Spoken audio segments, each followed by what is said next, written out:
तो hey guys, I am back with new video. आज के इस वीडियो में हम बजाज फाइनेंस के ऊपर बात करेंगे। तो अगर हम बजाज फाइनेंस की बात करें, इसमें लिखा है कि ये मेनली एंगेज्ड हैं in business of lending, right. तो इनके पास एक डाइवर्सिफाइड लेंडिंग पोर्टफोलियो है जो retail, SME and commercial customers के लिए है। और इसकी सिग्निफिकेंट प्रेजेंस अगर आप देखोगे तो अर्बन और रूरल एरिया में दिखेगी, राइट।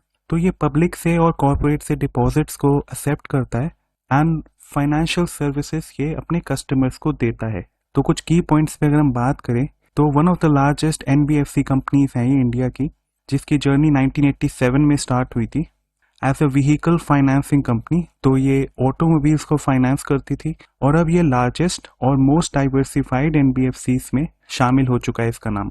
अगर हम फाइनेंशियल ईयर 22 की बात करें तो इसका एसेट अंडर मैनेजमेंट 29% से इंक्रीज कर चुका है to nearly 2 lakh crore rupees. Now consumer lending के सेगमेंट से 32% एसेट अंडर मैनेजमेंट इसका आता है। तो बजाज फाइनेंस 12.7 मिलियन कस्टमर्स को फाइनेंस करता है, राइट। और सबसे बड़ा लेंडर है कंज्यूमर इलेक्ट्रॉनिक्स के सेगमेंट में, फर्नीचर्स और डिजिटल प्रोडक्ट्स के लिए ये लेंड करता है मनी कस्टमर्स को। 30 मिलियन यानी 3 करोड़ के आसपास कार्ड्स ये 13.1 मिलियन परचेजेस के लिए इशू कर चुका है, परचेजेस को फाइनेंस करने के लिए, राइट। नाउ अगर हम देखें, फिनटेक का भी ये यूज कर रहा है टेक्नोलॉजी का सबसे बड़ा यूज करके ईएमआई कार्ड्स ऑनलाइन पोर्टल्स पे, राइट। तो ऑनलाइन पोर्टल्स पे कोई भी प्रोडक्ट अब आप आसानी से खरीद सकते हो बजाज फाइनेंस से लेंड करके पैसे, और इसका 48% ग्रोथ दिखा है प्रीवियस ईयर के रिलेटिव अगर हम देखें तो। नेक्स्ट अगर हम बात करें मॉर्टगेजेस की यानी होम लोन्स की, तो 31% एसेट अंडर मैनेजमेंट आता है। इस सेगमेंट में होम लोन्स आ जाते हैं, प्रॉपर्टीज के अगेंस्ट कोई भी लोन हो, डेवलपर फाइनेंस हो या लीज रेंटल डिस्काउंटिंग और बाकी सर्विसेज ये कंपनी देती है। कोई भी कस्टमर अपना लोन टाइमली चुका नहीं पाता तो कंपनी के पास राइट है उन व्हीकल्स का पोसेशन लेने का या प्रॉपर्टीज का पोसेशन लेने का जिनके अगेंस्ट उन्होंने लोन दिया था कस्टमर को, राइट। एंड कंपनी उन एसेट्स को ऑक्शन में भी नीलाम कर सकती है। देन है एसएमई लेंडिंग जिससे 13% एसेट अंडर मैनेजमेंट आता है। कंपनी सिक्योर और unsecure loans small scale businesses को देती है। 1500 से ऊपर लोकेशंस में इसका प्रेजेंस है ऑल ओवर इंडिया, और वर्किंग कैपिटल लोन्स देता है एंड टर्म फैसिलिटीज। तो इसका एसेट अंडर मैनेजमेंट 25% से ग्रो कर चुका है during financial year 22। Rural lending का अगर हम देखें तो ये इनिशिएटिव इन्होंने 2013 में स्टार्ट करा था और ये ऑपरेशनल है अराउंड 2000 लोकेशंस में जो 21 स्टेट्स में फैला हुआ है और यूनियन टेरिटरीज में। अगर इसका इसी सेगमेंट का अगर हम एसेट अंडर मैनेजमेंट देखें तो अराउंड 20,000 करोड़ का है, जिसमें 32% का इंक्रीज आपको दिखेगा प्रीवियस ईयर के रिलेटिव। नेक्स्ट आता है कमर्शियल लेंडिंग जिससे 6% एसेट अंडर मैनेजमेंट आता है। इस सेगमेंट में कंपनी लोन्स देती है ऑटो कंपोनेंट मैन्युफैक्चरर्स को, जो भी ऑटो के पार्ट्स या ऑटोमोबाइल के पार्ट्स जो कंपनी बनाती हैं उनको कमर्शियल लेंडिंग के सेगमेंट के अंडर में ये लोन्स प्रोवाइड करते हैं। और लाइट इंजीनियरिंग इंडस्ट्री को, फाइनेंशियल इंस्टीट्यूशंस को, स्पेशलिटी केमिकल्स जैसे कोई भी केमिकल कंपनी है, जैसे आप मान लो फाइन ऑर्गेनिक्स है या कोई भी स्पेशलिटी केमिकल की कंपनी है, उनको लोन्स इस सेगमेंट के अंदर मिलते हैं यानी कमर्शियल लेंडिंग के अंदर। और या फिर फार्मा इंडस्ट्री हो गया या कोई भी मिड मार्केट कंपनी आप कह सकते हो। तो इसमें एसेट अंडर मैनेजमेंट अगर आप देखोगे उसकी ग्रोथ 39% की मिली है ओवर फाइनेंशियल ईयर 21। तो थोड़ा और अब इसमें हम डिस्कस करते हैं। Now housing and depository business में भी इसकी प्रेजेंस बनी हुई है। हाउसिंग फाइनेंस सेगमेंट में उतर चुका है। अपनी 100% सब्सिडरी जो इनकी है, मतलब जो सब्सिडरी या जो भी कंपनी इन्होंने एज अ सब्सिडरी ओन कर रखी है वो है बजाज हाउसिंग फाइनेंस लिमिटेड, जिसका एसेट अंडर मैनेजमेंट अगर आप देखोगे 53,000 करोड़ रुपीस का है। नाउ कंपनी ऑपरेट करती है डिपॉजिटरी बिजनेस में through Bajaj financial securities limited और एक स्टॉक ब्रोकर का भी काम करती है और डिपॉजिटरी पार्टिसिपेंट का भी ये काम कर रही है। तो स्टॉक ब्रोकर की कंपनीज आपको पता होंगी, जैसे हमारे पास सीडीएसएल है, ये डिपॉजिटरी पार्टिसिपेंट है। एनएसडीएल है हमारे पास, ये भी एक डिपॉजिटरी पार्टिसिपेंट है। अगर हम स्टॉक ब्रोकर कंपनीज की बात करें तो कुछ लिस्टेड कंपनीज जो इसमें हैं वो है एंजल वन, आप इसे एक टाइप से मार्केट का लीडर कह सकते हो, बेस्ट कंपनी है अभी जो लिस्टेड है। और भी इसके पीयर्स हैं बट उन सब में अगर हम देखें तो यही एक लिस्टेड है अभी।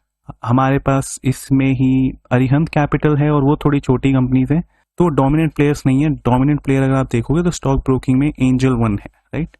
और डिपॉजिटरी पार्टिसिपेंट में देखोगे तो सीडीएसएल है। तो जो भी रिलेटेड डाइवर्सिफिकेशन बजाज फाइनेंस दिखा रहा है वो काफ़ी अच्छी चीज़ है। अपने रिलेटेड सेगमेंट्स में ही ये डाइवर्सिफाई कर रहा है, राइट, रिलेटेड डाइवर्सिफिकेशन, जो कि अपने आप में एक प्लस पॉइंट है बजाज फाइनेंस जैसी कंपनीज के लिए। अब बजाज ऑटो के लिए भी ये लार्जेस्ट फाइनेंसर है, राइट। तो कंपनी ने फाइनेंस करा परचेज, राइट, 6,37,000 टू व्हीलर्स का अगर आप देखोगे, और 72,000 थ्री व्हीलर्स का फाइनेंशियल ईयर 22 में फॉर बजाज ऑटो लिमिटेड। तो 37% डोमेस्टिक सेल्स जो बजाज टू व्हीलर्स की हुई वो इन्होंने फाइनेंस करी, और 44% डोमेस्टिक सेल्स जो बजाज थ्री व्हीलर्स की हुई वो भी बजाज फाइनेंस ने ही फाइनेंस करी। नौ बजाज फाइनेंस के एक इन्वेस्टमेंट के बारे में इसमें लिखा हो तो आप ये भी पढ़ सकते हैं। पैन इंडिया इसकी प्रेजेंस है, 3,500 ब्रांचेस हैं ऑल ओवर इंडिया, जिसमें 2,000 ब्रांचेस इसकी रूरल एरियाज में चल रही है और बाकी ब्रांचेस अर्बन एरियाज में है। सो ओवरऑल डिस्ट्रीब्यूशन नेटवर्क जो इसका एक कंपेटिटिव एडवांटेज आप मान सकते हो, वो भी 1,33,000 एक्टिव नेटवर्क्स हैं जो ऑल ओवर इंडिया स्प्रेड हैं। now मैंने जैसे कहा कि फिनटेक का यूज करके एक्सपैंड करने की कोशिश कर रही है, और रिसेंटली बजाज फाइनेंस ने फिनटेक कंपनीज में स्टेक भी उठाना शुरू करा है। एक कंपनी को एक्वायर भी करा है इन्होंने, कुछ एक सर्टेन स्टेक इन्होंने लिया है। तो ये फिनटेक को काफी हद तक यूज करके अपने प्रोसेसेस को और ऑप्टिमाइज करने की इनकी कोशिश है, ताकि अपने रिलेटेड बिजनेस में ये और स्केल कर सके। तो टू व्हीलर्स का फाइनेंस करना और बाकी ब्रांड्स का फाइनेंस करना ये अभी शुरू कर दिया इन्होंने, और टेक्नोलॉजी का यूज करके, राइट, टेक्नोलॉजी का यूज करके और अपने एक ऐप को जो ये बना रहे हैं उसके जरिए ये और भी कस्टमर्स के पास पहुंचने की इनकी कोशिश है। तो कॉस्ट ऑफ फंड्स की भी अगर हम बात करें वो भी काफ़ी कंपेटिटिव है। अगर Q4 की हम बात करें फाइनेंशियल ईयर 22 की, जो कॉस्ट ऑफ फंड्स है वो दिखा रहा है 6.71% इसके लिए। एंड बोरिंग मिक्स अगर आप कंपनी का देखोगे तो मनी मार्केट्स में 50% है, बैंक्स में 28%, डिपॉजिट 19%, ECB 3%।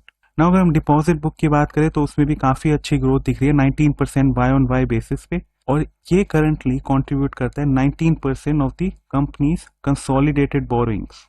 अगर रिटेल डिपॉजिट की बात करें तो 69% हिस्सा है इसका टोटल डिपॉजिट्स में, जो पिछले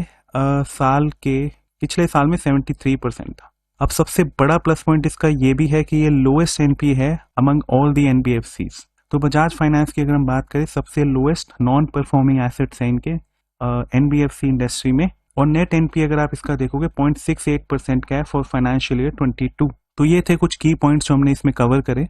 अब हम कंपनी का मार्केट कैप देख लेते हैं। ये है 4 लाख करोड़ रुपीस का। करंट प्राइस अगर आप देखोगे 6,625। वैल्यूएशन देखोगे तो काफी अच्छी वैल्यूएशन पे ये अभी ट्रेड कर रहा है, जो कि है 40.4। Now return on capital employed और रिटर्न ऑन इक्विटी जैसी चीजें हमें देखने की खास इसमें नीड नहीं है, क्योंकि ये एक लेंडिंग बिजनेस है तो इसको बाहर से पैसा उठाना पड़ता है, जिसके लिए डेट भी लेते हैं। अगर आप देखोगे 3.81 का डेट है, तो लेंडिंग बिजनेसेस में आपको ये मेट्रिक खास आपको नीड नहीं है इनको देखने की, तो इसको आप इग्नोर करके चल सकते हो। इसमें वैल्यूएशन देखें तो वैल्यूएशन काफी रीजनेबल है। इतना बड़ा डोमिनेंट प्लेयर होने के बावजूद भी 40 की जो वैल्यूएशन है वो काफी रीजनेबल वैल्यूएशन है, जिसपे आप इसको बाय कर सकते हो। इंडस्ट्री की वैल्यूएशन देखें तो 26 के आसपास की है। नाउ अगेन ये मार्केट का लीडर आप कह सकते हो इसको, बहुत डोमिनेंट प्लेयर है, काफी स्टेलर और मल्टी बैगर रिटर्न्स इसने अपने इन्वेस्टर्स को दिए हैं। कंपनी बहुत ज्यादा एक्सपैंड ऑलरेडी कर चुकी है, तो उस प्रीमियम को जस्टिफाई करने के लिए इसको 40 का वैल्यूएशन मिला हुआ है, राइट। स्लाइटली ओवर वैल्यूड आप इसको कह सकते हो, बट स्टिल अगर आप सही लेवल्स पे इसमें इन्वेस्ट करो तो काफी अच्छे रिटर्न्स इसमें बन सकते हैं आगे भी। तो यहाँ अगर हम वैल्यूएशन का चार्ट देखें तो हमें अभी दिखेगा कि इसका जो मीडियन वैल्यूएशन है, जो बजाज फाइनेंस का मीडियन पी अगर आप देखोगे 51 के आसपास का है, और करंट ये 40 के आसपास है, राइट। अर्निंग्स में आपको ग्रोथ दिख ही रही है। ये बार्स जो आप देख रहे हो ये हर क्वार्टर ऑन क्वार्टर इंक्रीज हो रहे हैं, राइट। तो अच्छे नंबर्स कंपनी ऑलरेडी डिक्लेयर कर रही है, जिसकी वजह से इसकी वैल्यूएशन भी काफी रीजनेबल हो गई है, राइट। स्पेकुलेटिव एलिमेंट काफी कम है। जैसे प्राइस अगर हम देखें तो प्राइस हमें पता है प्राइस में काफी नॉइस भी होती है। जैसे जैसे इन्वेस्टर्स इसमें पैसा डालते हैं शेयर का प्राइस ऊपर जाता रहता है, राइट। वो चीज की वजह से अब प्राइस नहीं जा रहा, राइट। बायर्स का इंटरेस्ट इतना ज्यादा नहीं आ रहा, या स्पेकुलेशन इतनी नहीं है स्टॉक के प्राइस में जितनी ज्यादा ग्रोथ। अगर उस स्पेकुलेशन से ज्यादा आप देखोगे रियलिस्टिक फिगर्स, यानी जो अर्निंग्स है, अर्निंग्स इसकी काफी अच्छी डिलीवर हो रही है, राइट। अगर हम पी रेशियो की बात करते हैं तो इसका जो फैक्टर है, राइट, अर्निंग्स का जो फैक्टर है वो काफी डोमिनेंट है और इसमें इंक्रीज होने की वजह से ये वैल्यूएशन में आपको डी रेटिंग नजर आ रही है, जो एक पॉइंट पे 100 से ऊपर ही थी और अब ये 40 के आसपास आ चुकी है। और खास बात यह है कि ये अपने मीडियन वैल्यूएशन से भी कम है ना। एक बार पीयर कंपैरिजन भी देख लेते हैं। पीयर कंपैरिजन में देखोगे तो बजाज फाइनेंस है इधर, बजाज फिनसर्व है, एसबीआई कार्ड्स ले सकते हो और चोला फाइनेंस के साथ हम कंपेयर कर सकते हैं। तो ये कंपैरिजन काफी रियलिस्टिक होगा क्योंकि nature of business in companies का मोस्टली आइडेंटिकल है। बाकी ये होल्डिंग्स कंपनी है तो इसको आप हटा सकते हो और फिनसर्व भी एक टाइप से होल्डिंग कंपनी है बजाज फाइनेंस की, लेकिन इसके साथ हम इसे कंपेयर कर सकते हैं। तो वैल्यूएशन देखें तो वैल्यूएशन 40 की है बजाज फाइनेंस की, बजाज फिनसर्व की 46 है। ग्रोथ के अगर रिस्पेक्ट में देखोगे तो ग्रोथ ज्यादा बजाज फाइनेंस में मिली है अब तक। और एक कंपनी है चोला फाइनेंस, उसकी वैल्यूएशन 25 है। अगेन ये भी इंडस्ट्री के पी से कम है काफी, तो ये भी एक अच्छा प्लेयर है, इसको हम किसी और सेपरेट वीडियो में डिस्कस कर लेंगे। लेकिन अगर आप प्रॉफिट की ग्रोथ के हिसाब से देखोगे तो दो डोमिनेंट प्लेयर्स जो मेरे को पसंद आते हैं वो है बजाज फाइनेंस और एसबीआई कार्ड्स। इनकी प्रॉफिट की ग्रोथ देखोगे तो 100 के आसपास है, जो कि एक अच्छा पॉइंट है। और ये हेड ऑन हेड ये दोनों टक्कर की कंपनीज है एक दूसरे के लिए। बट लेकिन एसबीआई कार्ड्स जैसी कंपनी के लिए बजाज फाइनेंस के साथ compete करना काफी चैलेंजिंग ही टास्क है। तो एक बार हम क्वार्टरली रिजल्ट्स पे भी नजर मार लेते हैं। तो यहाँ पे अगर हम देखें सितंबर 2022 के रिजल्ट्स अगर हम देखें, सेल्स देखोगे तो क्वार्टर ऑन क्वार्टर इसमें इंक्रीज दिखेगा और ईयर ऑन ईयर भी आपको एक अच्छा खासा इंक्रीज दिखता है। इंटरेस्ट के फिगर्स देखोगे तो उसमें भी इंक्रीज है, जो कि अच्छी बात है। एक्सपेंसेस की अगर हम बात करें, एक्सपेंसेस कंपनी ने डिक्रीज करे हैं, राइट। अगर आप देखोगे ईयर ऑन ईयर इसमें डिक्रीज है एक्सपेंसेस में, और क्वार्टर ऑन क्वार्टर भी एक फॉल ही दिखेगा एक्सपेंसेस में। क्वार्टर ऑन क्वार्टर एक्सपेंसेस में डेफिनेटली इंक्रीज है, बट ईयर ऑन ईयर आप देखोगे तो इसमें एक फॉल है ना। हम फाइनेंसिंग प्रॉफिट देखें तो एक साल पहले देखेंगे तो 2000 करोड़ का था, एक क्वार्टर पहले 3612 करोड़ का और अब का है 3869 करोड़ का, तो इसमें भी कोई कमी नहीं है। और एक पॉइंट यहाँ पे नोट करने का ये भी है जो है फाइनेंसिंग मार्जिन। तो ये देखोगे 33% का फाइनेंसिंग मार्जिन सितंबर 2019 में था, 32 हुआ वो। उसके बाद कोविड में ये फाइनेंसिंग मार्जिन आपको डिप होता हुआ दिखा, राइट। 3 क्वार्टर्स लग गई और ये इसी रेंज में रहा, राइट, 20s की रेंज में ही रहा। दिसंबर में रिकवर हुआ 25%, फिर 28%, उसके बाद फिर फॉल हो गया। नेक्स्ट ये शानदार रिकवरी आप देख पा रहे हो, 27%, फिर 35%, 39%, और अब ये इस लेवल पे आके ही रेंज बाउंड हो गया, राइट। इस लेवल को मेंटेन कर रहा है या इस फाइनेंसिंग मार्जिन को ही मेंटेन करके चल रहा है, जो कि है 39% का। ना प्रॉफिट बिफोर टैक्स देखें तो ये फिगर्स आ जाती हैं। इस पे टैक्स लगा दोगे तो अभी का देखोगे तो 2781 करोड़ का, एक क्वार्टर पहले का 2596 करोड़ और एक साल पहले का है 1481 करोड़। डेफिनेटली काफी अच्छे नंबर्स हैं। ईपीएस में भी आपको साफ दिख रहा है कि कितनी अच्छी ग्रोथ है। एंड जो नेट एनपी और ये फिगर्स हैं, ये मैंने आपको बताया था, ये भी कम हो चुके हैं, राइट। यहाँ से आप देखो गिरता हुआ आपको दिख रहा है, तो ये बहुत अच्छा और बहुत बड़ा प्लस पॉइंट है कि इसके एनपीए जो नेट एनपी है और ग्रॉस एनपी है उनमें फॉल दिखता है और ये काफी हद तक कंट्रोल में है और मिनिमम है। और ज्यादा टाइम वेस्ट ना करते हुए हम आगे आ जाते हैं इसके प्रॉफिट एंड लॉस स्टेटमेंट में, जो ईयर ऑन ईयर हम अकाउंटिंग इसमें देखेंगे। नाउ सेल्स में देखें तो सेल्स में बहुत बड़ा इंक्रीज है इसमें, राइट। लगभग 7x इंक्रीज हो चुका है सेल्स में। अगर आप देखोगे 5000 करोड़ से जाके 36,000 करोड़ के आसपास ट्रेलिंग 12 मंथ्स की अभी चल रही है, राइट। एक्सपेंसेस की बात करें तो एक्सपेंसेस भी अगर आप देखोगे यहाँ पे एक्सपेंसेस में इंक्रीज काफी दिख रहा था, यहाँ पे लगभग डबल हो गए एक्सपेंस, लेकिन अब थोड़ा बहुत सैचुरेशन आ गया एक्सपेंसेस में, जो कि एक अच्छा पॉइंट है अगर हम देखें इसको। तो ईयर ऑन ईयर अगर आप देखोगे तो फाइनेंसिंग प्रॉफिट अच्छा खासा है, 13,000 करोड़ का, जो पिछले साल था 9,900 करोड़ का। उससे पिछले साल देखोगे तो 6,300 करोड़ का था। फाइनेंसिंग मार्जिन अगर देखें ईयर के लिए तो ये 25% का होता था मार्च 2015 में। कोविड में इसमें एक फॉल दिखा था, 34% से 29% चला गया था। उसके आगे भी गिरा था, ये इम्पैक्ट कोविड का रहा। उसके बाद शानदार रिकवरी आई 31% और फिर 38% का, जो इसका मैक्सिमम है अब तक का, राइट। तो कंपनी अच्छा कर रही है, साफ साफ हमें दिख रहा है इसमें। नेट प्रॉफिट का अगर हम देखें तो ईयर ऑन ईयर इसमें इंक्रीज है ही है, पिछले ईयर के रिलेटिव देखो जो अभी चल रहा है ट्रेलिंग 12 मंथ्स का, वो अच्छा है काफी, राइट। मेन हमें ये 2 कॉलम्स ही देखने चाहिए वैसे तो, क्योंकि इसमें कुछ मंथ्स ये इधर से भी ले रहा है। तो 4,400 करोड़ से 7,000 करोड़ का ना, ये फिगर्स भी अगर आप देख लोगे तो काफी आइडिया आपको इससे भी लग जाएगा कि लास्ट 5 ईयर्स में डबल डिजिट यानी 26% की सेल्स में ग्रोथ दिखी है और ट्रेलिंग 12 मंथ्स में 30% की दिखी है। तो ये डबल डिजिट में इनकी सेल्स की ग्रोथ दिख रही है। लास्ट 10 ईयर्स का इसमें नहीं दिया हुआ कंपाउंडेड प्रॉफिट की ग्रोथ। लास्ट 5 ईयर्स में 31% की प्रॉफिट की ग्रोथ अचीव करी है कंपनी ने और ट्रेलिंग 12 मंथ्स में 99% की, जो कि वास्तव में बहुत शानदार है। स्टॉक प्राइस CAGR रिटर्न्स देखोगे तो 48% के CAGR रिटर्न्स दिए इसने लास्ट 10 ईयर्स में, लास्ट 5 ईयर्स में 31% के, लास्ट 3 ईयर्स में 19% के। ये भी काफी अच्छी फिगर्स हैं। अब हम नीचे चलते हैं ना, एक बार हम शेयर होल्डिंग पैटर्न को थोड़ा सा देख लेते हैं। तो प्रमोटर्स की होल्डिंग देखें तो लास्ट 3 क्वार्टर्स में ये कंजर्व्ड ही रही है, 55 के आसपास आपको दिख रही है। FIs की होल्डिंग्स में यहाँ पे ट्रिमिंग दिखी थी एंड नाउ फिर से इंक्रीज करना थोड़ा बहुत शुरू हो चुका है।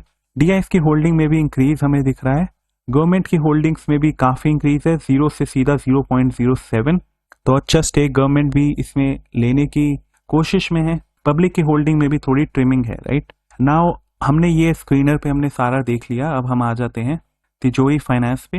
ना कुछ मैट्रिक्स हम बजाज फाइनेंस के यहाँ पे भी देख सकते हैं। जैसे बैंकिंग में अगर आप देखोगे तो इनका नेट इंटरेस्ट मार्जिन 13.25% का दिख रहा है, तो ये काफी अच्छा प्लस पॉइंट है इसमें भी।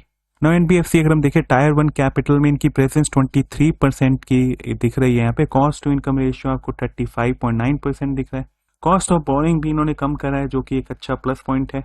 और जो एसेट अंडर मैनेजमेंट है वो देखोगे तो अपने ऑल टाइम हाई पर है। तो हमने ग्रॉस NPS का देखा ही था, वो 1.1% का यहाँ आपको दिखा रहा है, 1.17% का। और नेट NPA आप देखोगे तो 0.4% का है, जो कि वन ऑफ द बेस्ट आप कह सकते हो NBFC के स्पेस में, राइट। नाउ लास्टली हम इसके टेक्निकल्स पे आ जाते हैं और थोड़ा सा इसके टेक्निकल्स को भी देख लेते हैं। तो अगर आप टेक्निकल चार्ट को देखो तो ये मैंने फिबोनाची रिट्रेसमेंट इसमें करा हुआ है। तो ये 0.5 का लेवल है, जैसे मैंने आपको बताया। इस पे इसने पहले एक बार रेजिस्टेंस फेस करा था, बाद में इसी लेवल पर सपोर्ट भी लिया, जो आप देख पा रहे हो। यहाँ पे काफी कैंडल्स आपको सपोर्ट लेते हुए नजर आएंगी। फिर ये एक सपोर्ट ये भी है, ये काफी नीचे का है वैसे अगर आप करंट लेवल्स को देखोगे तो। फिर स्टॉक ने इस लेवल पे भी थोड़ी बहुत मतलब थोड़ा बहुत सपोर्ट इधर भी लिया है। अगर आप देखोगे यहाँ पर इसको टच करके यहाँ से बाउंस बैक हुआ। देन यहाँ पे भी सपोर्ट इसने लिया था, कुछ कैंडल्स आपको दिख रहे हैं। यहाँ पे थोड़ा सा एग्जॉशन ब्रेक इसमें दिखेगा और फिर यहाँ से फिर ये ऊपर गया। फिर ये इस चैनल में ही चला। अगर आप देखोगे कि चाल को देखोगे तो ये इस चैनल में ही गया। ये यहाँ पे इस चैनल के बॉटम लाइन को हिट करके फिर इसमें बाइंग आई, फिर ऊपर, फिर यहाँ से फिर सेल ऑफ दिखा हमें। ये back to back red candles आपको दिख रही हैं और फिर यहाँ से ऊपर और फिर ये शानदार ब्रेकआउट हमें इस कैंडल पे दिख रहा है इधर। नाउ अगर आप देखोगे तो ये 6500 के अपने सपोर्ट के आसपास ही जा रहा है। तो अगर आप इस लेवल को देखो 6500 या करंट प्राइस भी देखो 6567 का, इस पे आप इसमें ऐड कर सकते हो काफी अच्छे प्राइस पे। अगर ये इस प्राइस पे आ जाता है तो आपको बाय करना चाहिए। करंट प्राइस है 6625 का, राइट। तो इसमें साफ साफ हमें दिख रहा है कि कोविड में ये काफी गिरा था। ये अराउंड 1700 के लेवल्स पे चला गया था। उसके बाद इसमें काफी शानदार रिकवरी आई। अगर आप देखोगे 1700 से लगभग 8000 तक चला गया। ना इसमें फिर थोड़ी बहुत रिट्रेसमेंट आई, इस लेवल पे आते ही फिर बाइंग आई, फिर थोड़ी रिट्रेसमेंट आई और फिर बाइंग आई एंड देन ये फिर इसी रेंज में चलते हुए एक यहाँ पर एक ब्रेकआउट दिया एंड ब्रेकआउट देने के बाद अब ये फिर इस लेवल पर ही सपोर्ट बनाने की कोशिश कर रहा है, राइट। तो अगर 6500 का आपको लेवल मिलता है तो इसमें डेफिनेटली आप अपनी पहली इंस्टॉलमेंट लगाने का सोच सकते हो या एवरेज अप भी कर सकते हो, क्योंकि एक अच्छी कंपनी है, इसमें भी इन्वेस्ट करा जा सकता है। फ्यूचर में ग्रोथ का पोटेंशियल काफी ज्यादा है इसमें और रिस्क फ्री रिटर्न्स इसमें आराम से बनेंगे, राइट।